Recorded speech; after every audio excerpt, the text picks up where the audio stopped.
nosotros realizamos, como dijiste, una encuesta telefónica con el sistema CATI, que es el sistema más fiable telefónico, no es el de contestadores automáticos, de 2.000 casos en todo el país, o sea, una muestra grande.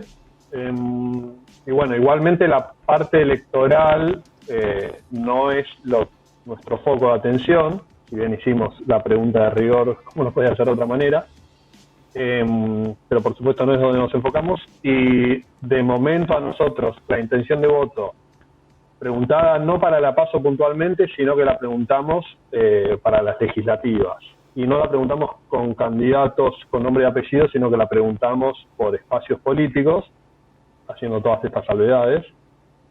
Nos dio al frente de todos unos puntos por encima de Juntos por el Cambio a nivel país, 43 y monedas a 38 y monedas, unos 5 puntos por encima.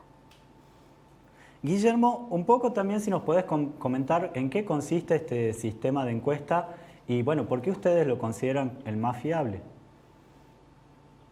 Bien, te comento. El más fiable en realidad son las encuestas cara a cara en hogares, la metodología presencial, que es la que nosotros solíamos aplicar, la que aplicamos en las encuestas que hicimos el año 2019, pero que durante el periodo de pandemia no la estamos pudiendo llevar a cabo por las restricciones que ya son de público conocimiento. Esperamos quizá en una próxima encuesta sí poder volver a esta metodología, que es la más fiable de todas.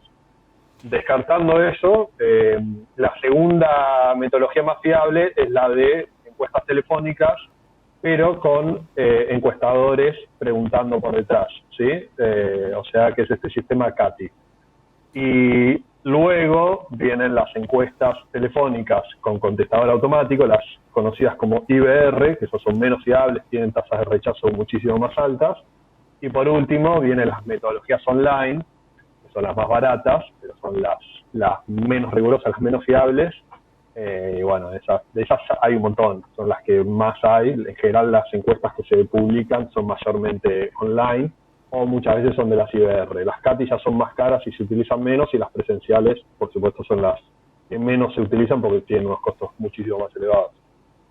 Es interesante lo que estabas contando y preguntarte también un poco qué rol cumplen estas encuestadoras también en Latinoamérica, ¿no? Sí, hubo, como decíamos, bastante problemas, no solo en nuestro país, sino en Latinoamérica.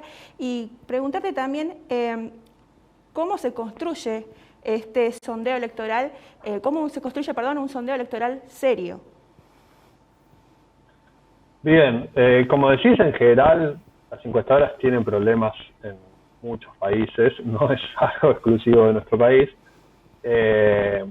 Hay fallas por las metodologías, hay fallas porque se hacen muchas veces más encuestas online o de las telefónicas IBR, que son las menos fiables. Hay fallas porque muchas veces se hacen muestras muy chicas, entonces el margen de error es muy grande. Hay veces que te presentan encuestas que tienen 800 casos, lo cual es muy poco.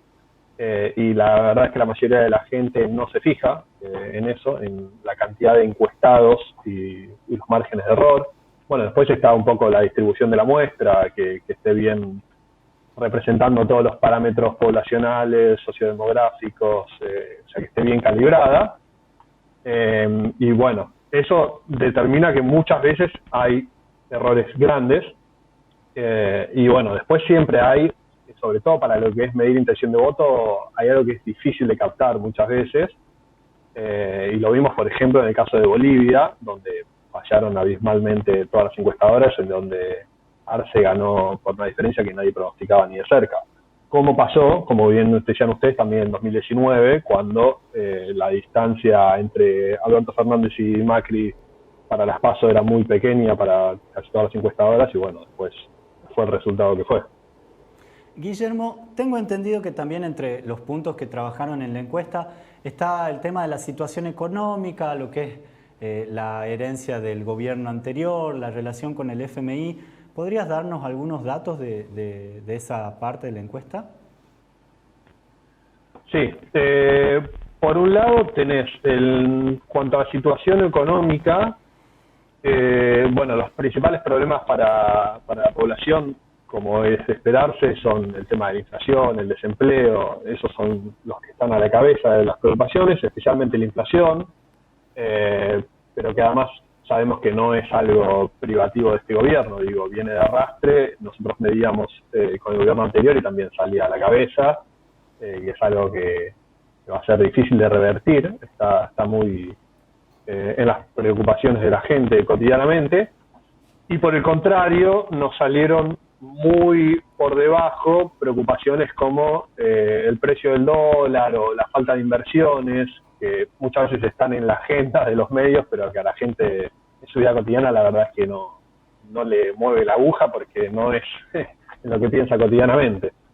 Después me preguntabas por el FMI, hicimos algunas preguntas respecto al FMI. Por un lado nos salía una imagen negativa altísima, 70% de la población tiene imagen negativa del FMI, lo cual es bastante transversal a cualquier sector poblacional, ya sea que lo mires por rangos etarios, por ideología, digo, la mayoría de la población, lo mires por donde lo mires, está en contra del FMI. Y por otra parte hicimos otra pregunta, que era si estarían de acuerdo con renegociar para pagar en más años la deuda con el FMI, aun si eso implicara un riesgo de tener que romper relaciones con el FMI, o si por el contrario había que pagar en el plazo establecido, aun si eso implicaba tener que reducir presupuesto para educación, salud, etcétera. Y nos salió que 2/3 de la población está de acuerdo con que el plazo del FMI hay que extenderlo, y si eso implica un riesgo de romper con el fondo, bueno, es un riesgo que debe asumirse, pero que tal como está, hoy por hoy es impagable en ese plazo. Bien, muy interesante lo que contabas, y bueno, nos queda la reflexión, ¿qué va a ser las PASO y en estos últimos tiempos que nos va a quedar para poder reflexionar, y también en la otra elección, sí, a noviembre? Así que te agradecemos mucho la consulta y que hayas podido responder con tanta precisión todo esto. Dale, te agradezco a vos. Bueno, con lo que respecto a PASO, lo que les comentaba, de momento tenemos una diferencia importante, digo, de 5 puntos, lo cual está por encima del margen de error a favor del Frente de Todos, pero bueno, lo tomamos con pinzas en el sentido de que hay que ver también qué es lo que pasa en cada provincia. Nosotros le preguntamos por grandes espacios políticos y cada provincia tiene sus particularidades, sus espacios que juegan en una provincia pero no en otros, lo cual complejiza un montón, además de que, por supuesto, las PASO y las legislativas en sí tienen una dinámica muy distinta a lo que es una elección presidencial, no es comparable para nada con la elección de 2019, la gente siempre se toma otras licencias para votar a la hora de una legislativa, así que estamos muy expectantes de qué pasará el 12 de septiembre. Guillermo, una última, como meter la cuchara, Sí. ¿Quién se perfila como tercera fuerza? Bueno, como tercera fuerza a nivel nacional, nos salió el espacio de Florencio Randazzo con Lavagna, pero nos salió bastante parejo. O sea, la tercera fuerza está bastante disputada porque dentro del margen de error tenemos muy parejo a ese espacio que les comentaba, al espacio un poquito más abajo del espacio del Frente de Izquierda, y un poquito más abajo a lo que serían los liberales libertarios de Milei, Espert, pero bastante cerca a los tres, o sea, todos están como en 5, 6, 7 puntos a nivel nacional, así que margen de error mediante cualquiera podría quedar tercero.